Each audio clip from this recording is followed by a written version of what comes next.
السلام عليكم ورحمة الله وبركاته. الحمد لله رب العالمين، وأصلي وأسلم على المبعوث رحمة للعالمين وعلى آله وأصحابه وإخوانه أما بعد.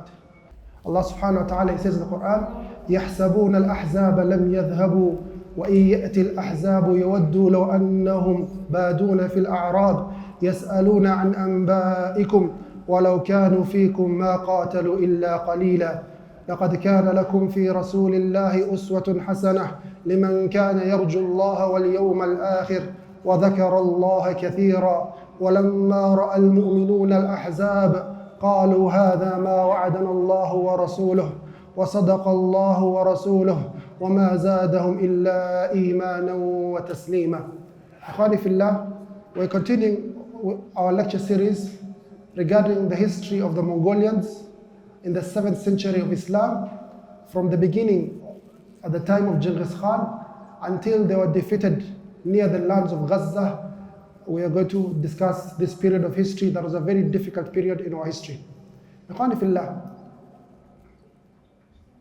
tonight we're going to discuss about a 20-year period that's the most difficult in Islamic history. For in the year 626, we mentioned, one of the grandsons of Salahuddin al-Ayyubi, Al-Kamil Ayyubi, he gives Al-Quds, Bayt al-Maqdis, to his crusader friends for an alliance against his fellow family members. He gives it for free. This city, that is a Qibla, that was the first Qibla for the Muslims. This city where the Prophet ﷺ traveled all the way to Mecca, to that city, so that he could ascend to the heavens, was given for free to his friend.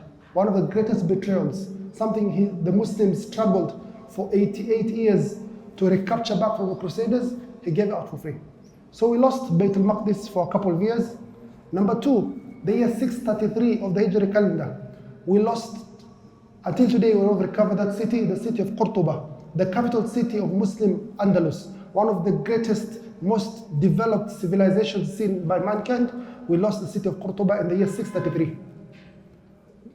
We're going to discuss also how the Muslims will thereafter lose the capital city of the Muslims, the capital city of the Islamic State, the city of Baghdad, that is in Iraq. Thereafter they're going to lose the city of Aleppo, Halab, Damascus. And the only city that is of political strength that remains for the Muslims is the city of Cairo. And there is where the victory for the Muslims will come. Ikhwani fillah, in the previous lecture, we mentioned that after Genghis Khan, he died, his son became the leader of the great Mongolian Empire. His son is called Oghatai. When Oghatai died, his son, Kyuk, became the leader. Kyuk died in the year 646 of the Hijri calendar. In this period, from the year 646 to the year 649, the leader of the Mongolians was a lady. The lady is called Olga Kimish. She was the leader, the wife or the widow of this leader who died. She was the leader of the entire Mongolian Empire. And how big was this Mongolian Empire? It was starting all the way towards the west, towards the east, Korea. It goes up to the west in Poland. It reaches all the way to Poland. You know, Poland, Warsaw, and all those sides. Then northwards, Russia, Siberia, all that land is Mongolian land. And southwards until the South China Sea. This is the greatest continuous empire ever seen by human beings in the recorded history. Sometimes you read in history that they say the British Empire was the biggest empire. Khwani fillah, that is something jokes you're saying, honestly. The British Empire, even if in terms of square kilometers they captured some land, they were not in charge of the entire land. They come to a country like Kenya where we don't have any weapons and they count that as part of the empire. They go to places like some small islands like Falkland Islands near Argentina, and they claim that to be the sparsely populated areas and places that have no weapons, that have no civilization, they have not caught up in terms of the modern way of fighting, and they claim that to be the empire. But the largest empire ever seen by human beings is this empire of the Mongolians that captured most of Asia and Europe. It did not capture Africa. Not a single part of Africa was captured by the Mongolians. So the year 646, this woman is the leader of this empire.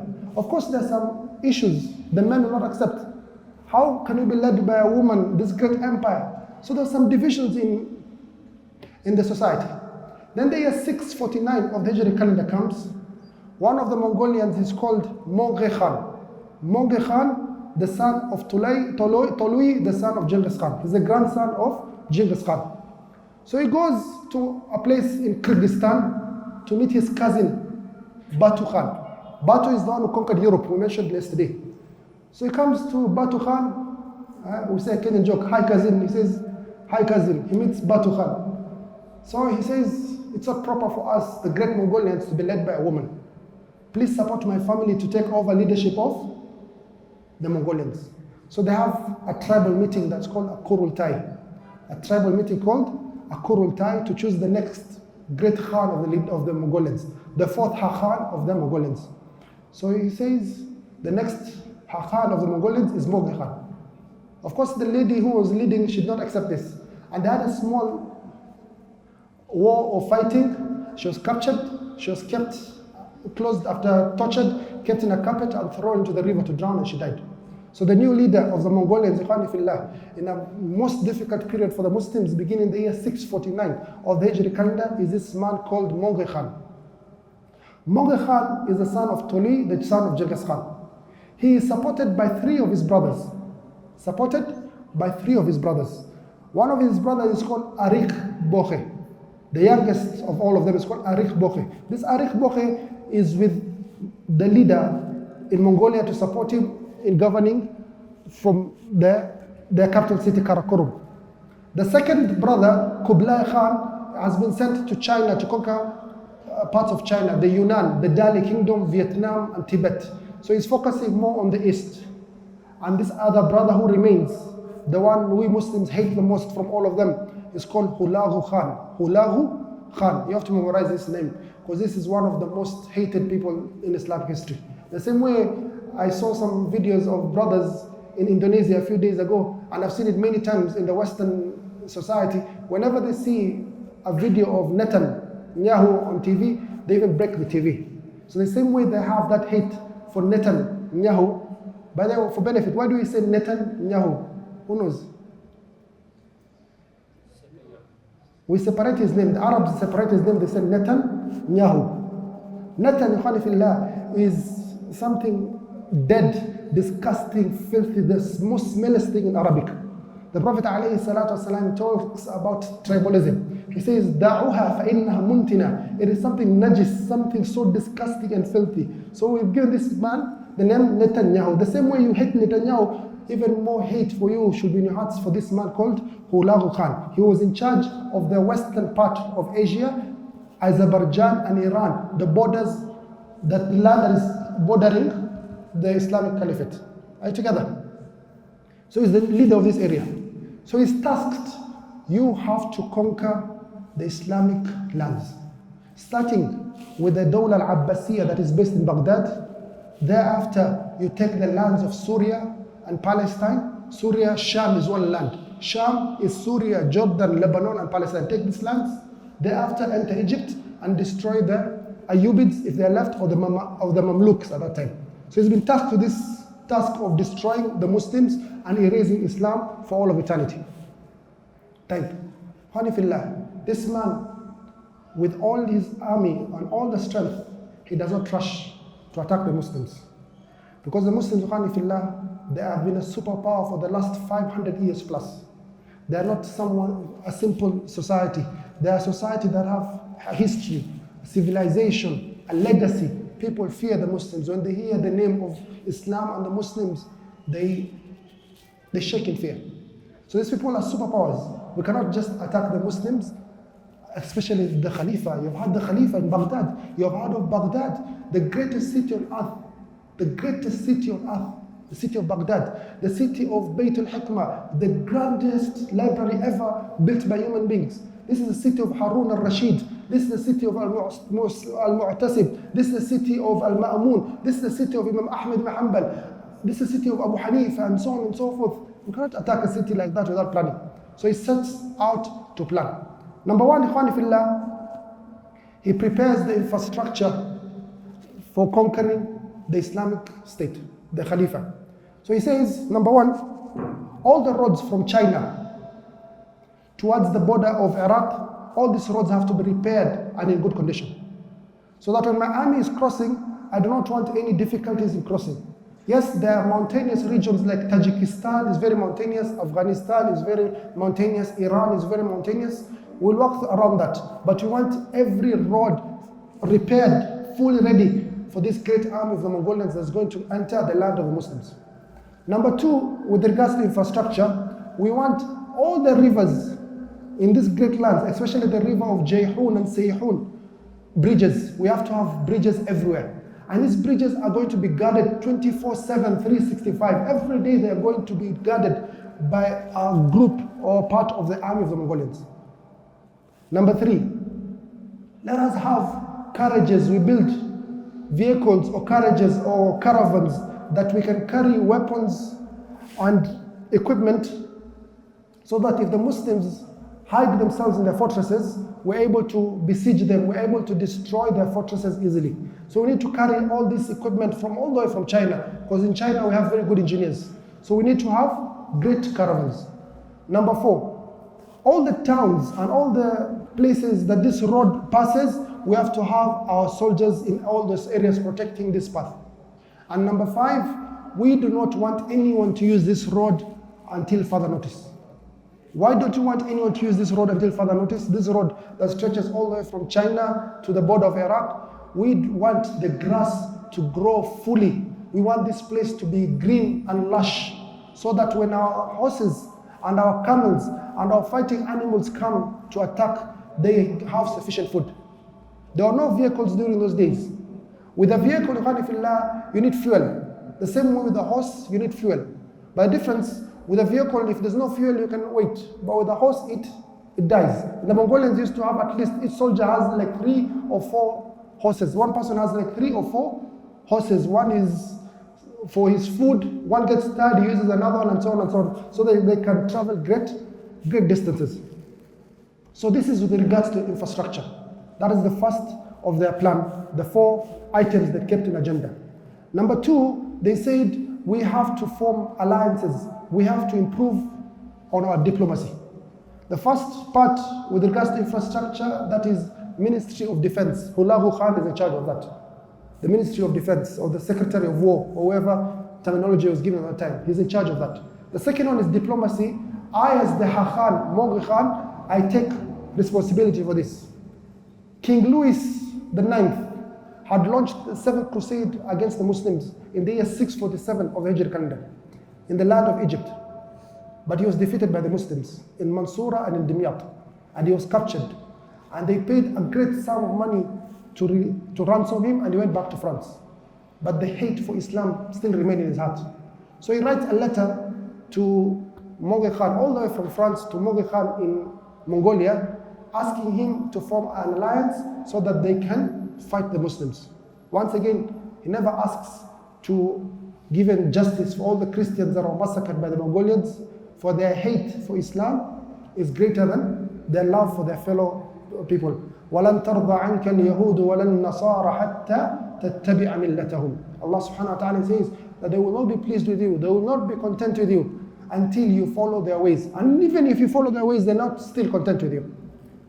So he writes a letter to the Great Khan, asking him for an alliance. The Great Khan is not knowledgeable about politics. He doesn't understand the decorum or the etiquettes required when you meet ambassadors and so on and so forth. He does not understand the plastic or the fake smiles. He does not understand all this politics of al-mujamala, of praising people and giving them attributes that do not belong to them. So they have disagreements. He says, number one, I do not consider anyone on the face of earth to be my ally. You're either my follower or you're my enemy. I am the master, I am the ruler of all these great lands under the sky.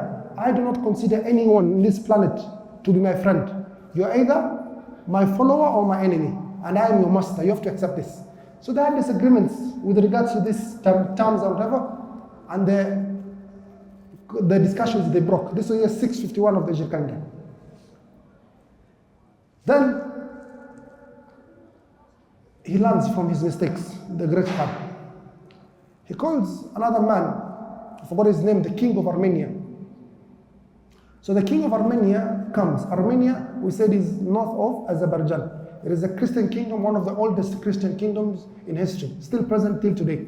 So the king of Armenia has been harmed many times by the Mongolians. A lot of massacres have occurred on his land. But the rule for them, the Crusaders, is that our hate for Muslims is greater than anything else. Muslims are a great enemy. The difference between us and Muslims is an ideology. It's a belief system. The difference between us and Mongolians is just these people are barbarians. We have no difference when it comes to intellectual or ideology of belief. It's something else. So he comes all the way to, he's called Haythum. He's called Haythum, the king of Armenia. Haythum the first. He comes, he's welcomed, he's treated like an honorable guest, he's fed well.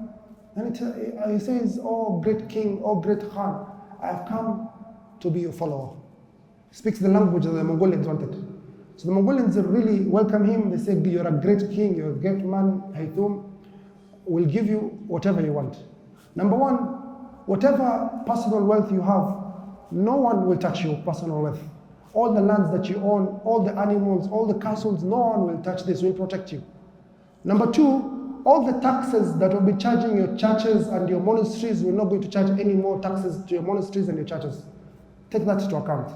Number three, we are going to assist you to take back lands that are taken by the Seljuks, the people of where Turkey is currently now, people of Anadolu, Seljuk Rum, we're going to help you return back all those lands that are taken from you by the Turks. Number four, we're going to make you a senior advisor to the great Khan with regards to any affair related to west of Asia. So he's given all this. Why was he given all this? Yet he's a very weak leader. Armenia is a country, that's maybe a tenth of the size of Kenya. It's a very small country, like 30,000 or 35,000 square kilometers, very tiny country. So why is he given all this? Number one, the great Khan, he saw that these people have an experience and a history with the Muslims. They have fought with the Muslims very many times. They have lessons and they have learned about the ideology and the way the Muslims think. So this will help us a lot as Mongolians. Number two, he is going to help us form alliances with other Christian leaders. We have killed very many Christians in our way of conquering Eastern Europe and Russia. We killed so many Christians. We need these Christians and these crusaders in our fold. I understand the politics. Number three, this Haythum forming an alliance with us is going to give a lot of stress and psychological warfare on the Muslims. Fighting the Mongolians alone is one thing. But imagine you as Muslims, you're fighting the Mongolians in an alliance with so many other people. So this is the reason he chose a Haythum as the first leader. So this diplomacy, it passed. The first one with the King Louis the Ninth failed. The second one with the King of Armenia, it succeeded. Third, the Mongolians did not stop there. They're fighting Muslims. These Muslims are scary people. We need to plan and plot effectively.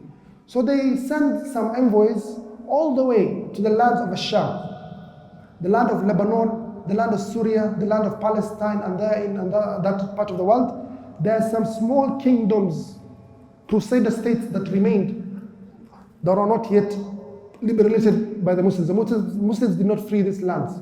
The lands of Beirut, the lands of Tripoli, the lands of Antakya, the lands of Saida, Akka, Haifa, and so on and so forth were ruled by Christian crusaders. So these envoys were sent there, told, please, we want you to form alliance with us as the Mongolians in fighting the Muslims. All of them, except one, refused, or they excused themselves. Says, right now we're focused on our defense against the Muslims. We don't want to cause problems with the Muslims right now. We're not in a good state. We come back, except the leader of Antakya, Antioch, that is currently in Turkey. He accepted the terms and said, I'm not able to assist you right now, but if you reach Syria, I'm definitely going to join your army. So it's called Bohemond. So this also succeeded, a third alliance, Bohemond. A fourth alliance, there were Christians living in the lands of the Muslims.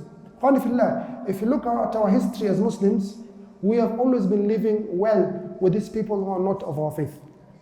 These are people, we found them on their faith. And they have stayed with us and they're still upon their faith, many of them. That's why you find Egypt has Christians, over 10 million Christians. We did not massacre them. We did not cause a genocide of them. We lived side by side with these Christians. We have Christians in Syria. We have Christians in Iraq. We have Christians all over the Muslim world. We have Jews in Yemen. We had Jews in Iran. We have Jews in Morocco, in Tunisia, in many parts of the world. We are not people who la ikraha fi din. We're not forcing anyone upon our religion. As long as you follow the laws of the land, you stay. So you find that Christians have left in our lands in peace, and the Jews and the people of the book all those years without any problem, all those centuries. And they continue doing so. So the Mongolians, they looked for some Christians also to assist them. And they found someone very dangerous, the leader of the Christians of Iraq, the patriarch of Baghdad. He joined the alliance. So this is also successful. This is the fourth successful part. The fifth successful part, he also called the leaders of Georgia. Georgia is next to Armenia, also managed to form an alliance with them. For the same reason, their hate for Islam is greater than their love for their kin. So they formed, with most of the Christians they could find around the area of the Muslims or bordering the land of the Muslims, they formed an alliance with them. So this was also successful diplomacy. Number 6, one of the most disgusting things also happened. They formed alliances with Muslim states to fight their own Muslim brothers. There are some Muslim states that also formed and joined the alliance to fight or to destroy the lands of the Muslims. The leader of Damascus and Halab, these are the two capital cities of Syria. It's called Nasir Yusuf. He sent his son Al-Aziz to join the alliance of Hulagu Khan. He betrays the Muslims. The leader of Turkey, Anatolia, that place, it's called Karj Atslan, also sends and joins the alliance. So that if Mongolians want to enter from Europe, remember they had conquered all Hungary, all that side. If they want to enter the army from Europe, they can pass the land of Turkey without any problem. So they form alliance also. The leader of Mosul, one of the most evil, disgusting people I've read about, it's called Badruddin Lu'lu. Someone very old also forms an alliance with the Mongolians.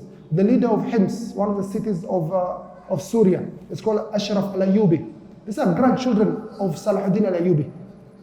Salahuddin al-Ayyubi, the person who Muslims love a lot because he rescued Bayt al-Maqdis. He brought Masjid al-Aqsa back to the fall of Muslims. Then you find his own grandsons forming alliances with these enemies of Islam. These people who are going to butcher the Muslims. So Al-Ashraf al-Ayyubi and his cousin Nasir ibn Yusuf, all of them, they form an alliance. Allah subhanahu wa ta'ala says in the Quran, فَتَرَى الَّذِينَ فِي قُلُوبِهِمْ مَرَضٍ يسارعون فيهم يقولون نخشى أن تصيبنا دائرة فعسى الله أن يأتي بالفتح أو أمر من عنده فيصبح على ما أسروا في أنفسهم نادمين. You'll find people, Allah says in the Quran, you will see people, they rush to the enemies of Islam. They say, we're doing this because of wisdom, because of politics. We're afraid that if we do not appease them, if you're not good to them, we'll harm our lands. So they think that is wisdom. But the true wisdom, for example, right now, what is happening to Palestine is not going to stop in Palestine.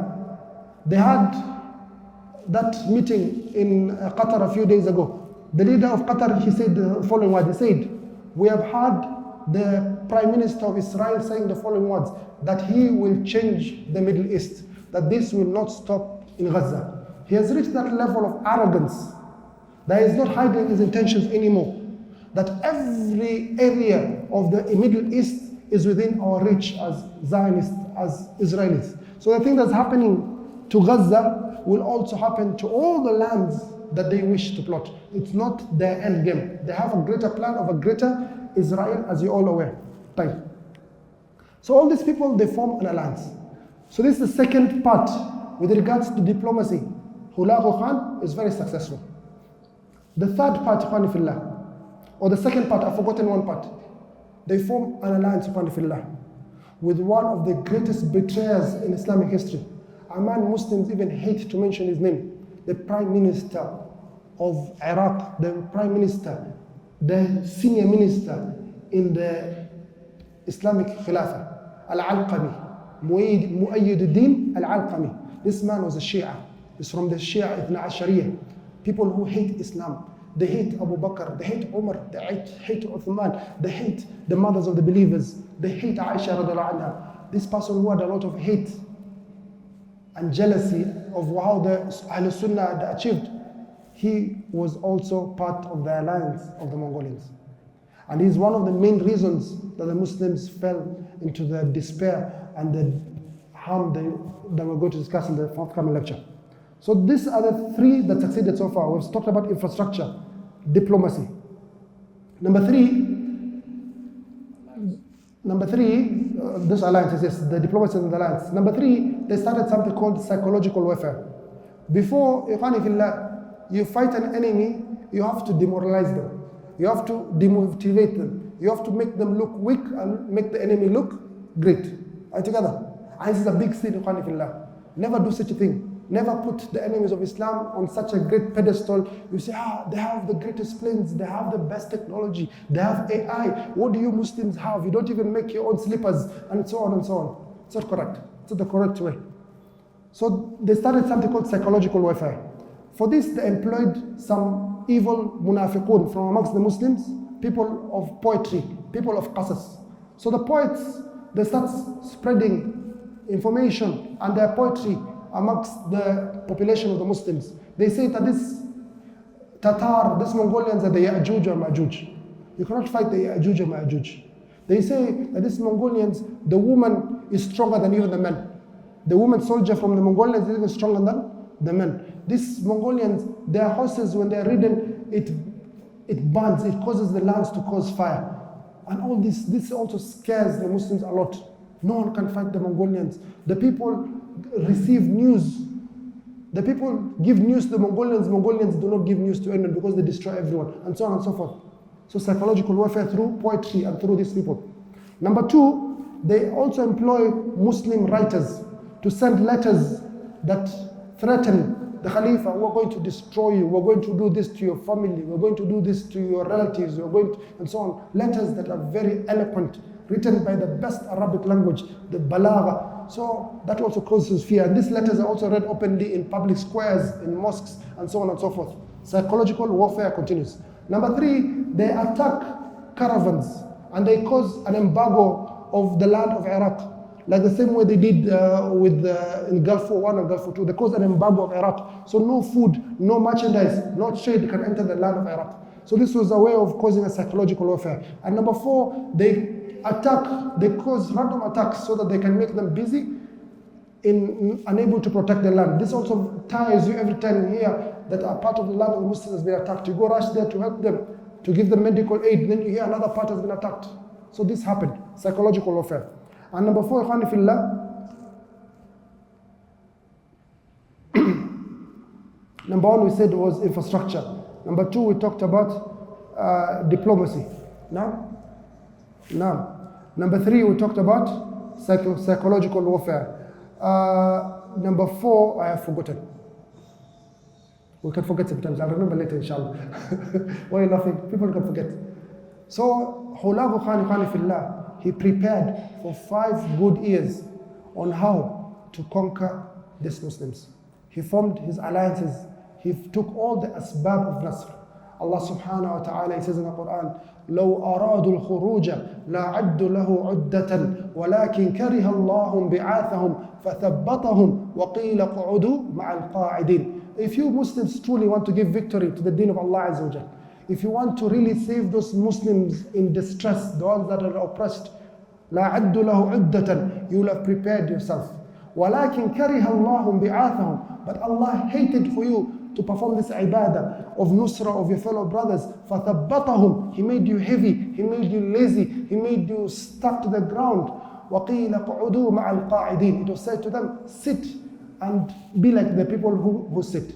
So ikhwani fillah, this was the state of the Muslims in the year 649 to the year 654 as they are waiting for the impending doom at the hands of the Mongolians. What was the state of the Muslims like, ikhwani fillah? Number one, Muslims were divided. Muslims were divided. There was a lot of infighting. Also infighting amongst fellow brothers, like the Dawla al-Ayyubiyya, Syria and Egypt. You find blood brothers, same mother, same father. What are they fighting for? What are they fighting for? They're fighting for a throne, for kingship. Number two, the Prophet ﷺ says, إِذَا وُسِدَ الْأَمْرُ إِلَى غَيْرِ أَهْلِهِ فَانْتَظِرِ السَّاعَةِ. If you have leadership that's not worthy of leadership, then await your destruction. When you find the leaders are focused on things that are not priorities, then you know you're a society that's going towards destruction. Number three, if you find, on this time, there's a lot of qabaliyah, there's a lot of tribalism and racism amongst the Muslims, so to speak. The lands of Iran, Tajikistan, Afghanistan, Uzbekistan, all these lands of Muslims, Iran and so on, Azerbaijan, all these lands of Khorasan, they were taken by the time of Genghis Khan. Yet you will not find even in the books, the scholars, you will not find the poets speaking about those lands in pain and anguish that our brothers and our sisters were harmed and so on and so forth. That is a problem for them. As we are different society, as we are Somalis, as we are Swahilis, as we are Arabs, those are a different society. So there's qabaliyah. The Prophet ﷺ says, "Ad-da'watu jahiliya bayna adhurik." Are you going to call by the da'wah of jahiliya wa ana bayna adhurikum, and I'm amongst you? Da'uha fa innaha muntina. This issue of tribalism is what causes a lot of problems for us as Muslims. If you want to destroy the Muslims, it's very easy. If you want to conquer any Muslim society, number one, spread ma'asi in that society. Let them be focused on romance and girlfriends. Let them be focused on the party life, on alcohol, on mira, on shisha, whatever it is. If you want to destroy the Muslims, let them know their tribes, that this is from this tribe. Not only tribes, let them know their clans. Not only clans, sub-clan and so on. That's how you destroy the Muslims. And this is the situation the Muslims found themselves in that period. And the Prophet ﷺ also mentions another disease, حُبُّ الدُّنْيَا وَكَرَاهَةُ الْمَوْتِ. The Prophet ﷺ says, was asked, وَمَا الْوَهْنُ? What is that disease that affects the Muslims? He says, when the Muslims start loving this dunya and hate death. That is a great disease. And from the things that this disease causes, when people love, they start competing in this world. Jealousy forms in society. People want the largest business. They want the biggest houses. They want the tallest buildings. They want the most expensive vacation to be on Instagram and TikTok and so on and so forth. So this is the thing that preoccupies you Muslims. And also the next issue, the Prophet ﷺ mentions, is that the Muslims forget that Allah has given them something that is a pinnacle of their religion, and that is the issue of jihad. To protect themselves by themselves, not to rush to conferences or to the Security Council or to condemn or to, no. Defend yourselves as Muslims. Prophet ﷺ says, مَا تَرَكَ الْقَوْمَ الْجِهَادِ إِلَّا ذُلُّ. People will not leave this jihad except they will be humiliated. The Prophet ﷺ says, إِذَا تَبَايَعْتُمْ بِالْعِينَ وَرَضِيتُمْ بِالزَّرْعِ وَتَرَكْتُمُ الْجِهَادَ فِي سَبِيلِ إِذَا تَبَايَعْتُمْ بِالْعِينَ وَرَضِيتُمْ بِالزَّرْعِ وَأَخَذْتُمْ أَذْنَابَ الْبَقَرِ وَتَرَكْتُمُ الْجِهَادَ فِي سَبِيلِ اللَّهِ سَلَّطَ اللَّهُ عَلَيْكُمْ ذُلًّا لَا يَنزِعُهُ حَتَّى تَرْجِعُوا إِلَى دِينِكُمْ. If you start focusing on these four things and you leave the jihad fi sabilillah, Allah subhanahu wa ta'ala will humiliate you and bring your destruction. So these are diseases that are present in the 7th century of Islam, and this is one of the reasons that led to the destruction. In the forthcoming lecture, we're going to discuss about the destruction of the greatest city the Muslims have ever built, the city of Baghdad, the capital city of the Muslims, a city that the Muslims had a lot of love for, the city that was known as the Dar al-Salam. It was known as the city of peace. This is what we shall look at in the forthcoming lecture. The destruction not only of Baghdad, also the conquest of the Mongolians of the land of Syria, capturing of Halab, Mayarfaqin and Dimashq. And thereafter, we'll talk about one of the greatest victories of Hanifillah, not only in Islamic history, but in world history, the great battle that occurred in the borders of the land of Gaza, the battle of Ain Jalut that occurred in the year 658. And we shall talk about the great hero of Islamic history, Muhammad Qutuz. This is what we shall look at in our forthcoming lectures.